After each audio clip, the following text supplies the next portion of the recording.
Notre conviction est que les élections prochaines, pourvu qu'elles soient organisées de façon crédible, peuvent aboutir à la création d'institutions irakiennes pleinement légitimes et permettre à ce pays de reprendre les rênes de son destin.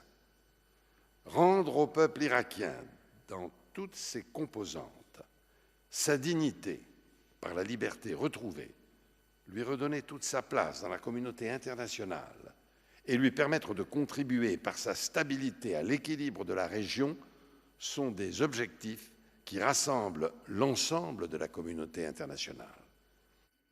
Un monde complexe et mouvant, le cas de l'Iran est sans aucun doute l'urgence du moment.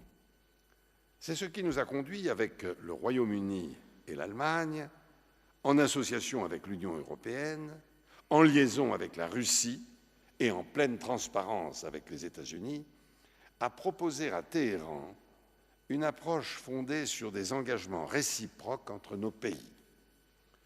Dès lors que l'Iran décide de mettre en œuvre des mesures de confiance pour garantir la nature pacifique de son programme nucléaire, dans l'immédiat et dans l'avenir, nos trois pays, en liaison avec l'Union européenne et ses États membres, peuvent s'engager avec lui dans une coopération à long terme dans les domaines politiques, économiques et technologiques, dont le nucléaire civil naturellement.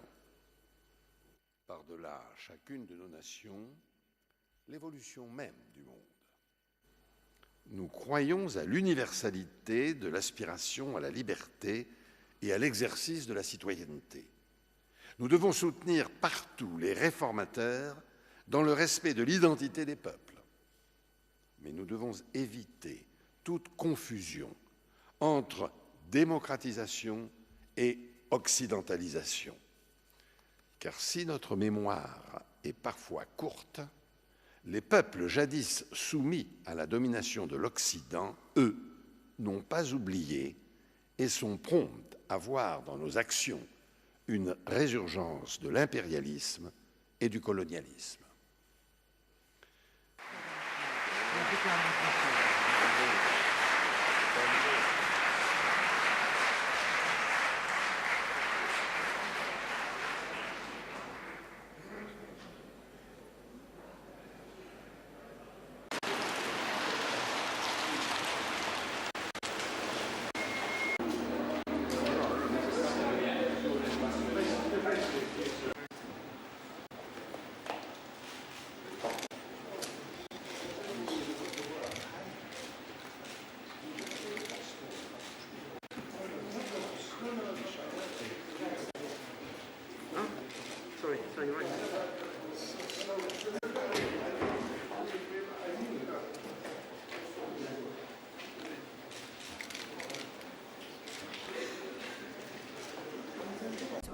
C'était beaucoup trop frais. C'est de ça, ça. Oui. Mais on croit que ça tombe.